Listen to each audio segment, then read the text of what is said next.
नमस्कार, मैं हूं सुमेशता बिश्नोई और आप देख रहे हैं ट्रूल एसओ न्यूज़। आज बिनानी कन्या महाविद्यालय के अंदर एनएसएस के 7 दिवसीय कार्यक्रम का आज आखिरी दिन था और इस दौरान बहुत ही अलग अलग कार्यक्रम आयोजित किए गए। आइए प्रधानाचार्य जी से जानते हैं कि इस दौरान 7 दिवसीय कैंप में किस प्रकार की गतिविधियों का आयोजन किया गया एवं किन किन प्रतियोगिताओं का आयोजन भी महाविद्यालय परिसर में किया गया।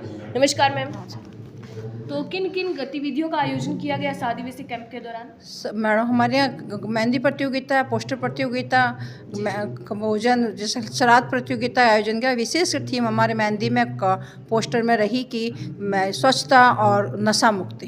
इसी के आधार पर नाटक भी तैयार किया गया, नाटक की प्रतियोगिता की गई थी, गायन की नृत्य प्रतियोगिता भी आयोजन की गई। इन सब की जानकारी हम लोगों ने बाटंगवास में जाकर के वैसे सारे कार्यक्रम किए गए थे। और विभिन्न प्रकार के व्याख्यान भी हुए, जैसे मौसमी बीमारियों के बारे में डॉक्टर्स आए, साइबर क्राइम के बारे में बताया गया, नशा मुक्ति के बारे में बताया गया, हमारा जो परंपरा है, रूढ़ियाँ हैं, उसके पर विभिन्न प्रकार की परिचर्चाओं का आयोजन किया गया, जिससे बच्चे हमारे काफ़ी स्वयं सेविकाएँ सीख सकें और आगे भी अपने परिवार में अपनी जानकारी दे सकें, मोहल्ले में भी बता सकें, ताकि नशों के बारे में या जो अस्वस्थता है उसके बारे में बता के, ताकि अपने सुधार कार्य करने में सहयोग दे सकें। आपके महाविद्यालय से एनएसएस के अंदर कितनी जो बच्चियां हैं वो जुड़ी हुई है? वैसे तो हमारे 3 यूनिट हैं, हर यूनिट में 100 बच्चे होते हैं।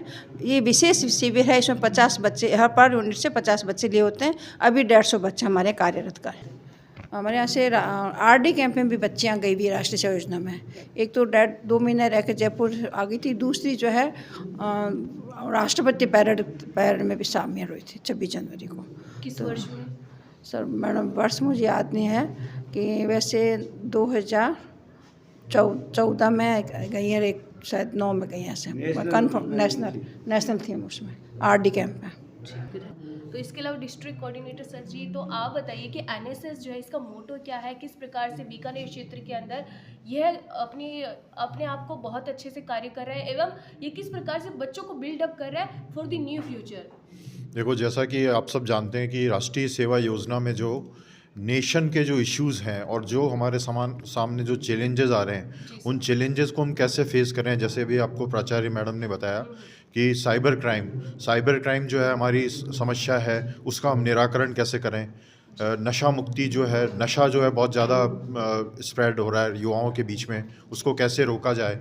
राष्ट्रीय सेवा योजना का मुख्य उद्देश्य है कि युवाओं के अंदर देश के प्रति कर्मठ होने का भाव जो है वो जनरेट किया जाता है, उनमें उत्साह और उमंग भरी जाती है, और एक उनको टीम बिल्डिंग के साथ नेशन बिल्डिंग में कैसे आगे बढ़ना है, और आपस में इंटरपर्सनल स्किल्स उनकी डेवलप होती है, पर्सनैलिटी का एनहेंसमेंट होता है, और समाज को मालूम चलता है कि ये बच्चे जो हैं वो क्या काम कर रहे हैं। क्योंकि इसमें एक गाँव को भी, एक पर्टिकुलर बस्ती को गोद लिया जाता है, उसके द्वारा उनको फर्स्ट हैंड इन्फॉर्मेशन मिलती है कि कौन से ऐसे समाज के लोग हैं जो डेवलपमेंट प्रोसेस में छूट गए हैं, तो उनको भी साथ लेकर के जो है वो विकास में आगे बढ़ें। क्या उनकी हाइजीन समस्या क्या है, क्या इकोनॉमिक इश्यूज़ हैं, कैसे उनको जो है अवेयर किया जाए नेशन बिल्डिंग के लिए। तो नेशन बिल्डिंग के लिए अवेयर करने का काम है। मेरा रोल ये है कि स्टेट कोऑर्डिनेटर और जो विभिन्न इकाइयाँ हैं उनके बीच में सामंजस्य स्थापित करना। मुझे जो दिशा निर्देश प्राप्त होते हैं, उस दिशा निर्देश से विभिन्न इकाइयों में वो चीज़ स्प्रेड करना और जो कलेक्टिव इन्फॉर्मेशन है वो वापस गवर्नमेंट तक पहुंचाना। Thank you very much. Thank you sir. इसके अलावा डायरेक्टर सर भी हमारे साथ में जुड़े। नमस्कार सर। नमस्कार। तो आपका जो महाविद्यालय है वो जब से शुरू हुआ है तब से किस प्रकार से एनएसएस के द्वारा गतिविधियों के अंदर कार्य कर रहा है, अपने आपके विद्यालय जो है वो किस प्रकार से आगे बढ़ रहा है इन कार्यों को लेकर? हमारे महाविद्यालय ने जब से एनएसएस शुरू हुआ है, जी जी, तब से लेकर आज तक पर्यावरण के क्षेत्र में, शिक्षा के क्षेत्र में तो है ही, शिक्षा में हमने वो काम भी किया है कि बच्चे को कॉम्पिटिटिव एग्ज़ाम के लिए भी तैयार किया है। इससे बहुत बच्चों को सफलता भी मिली है। दूसरा, राष्ट्रीय सेवा योजना का जो उद्देश्य यही है कि बच्चों में आपस में एक समानता का भाव पैदा हो, जो कि हमारे संविधान की मूल भावना है। समता है, आपस में भेदभाव नहीं हो।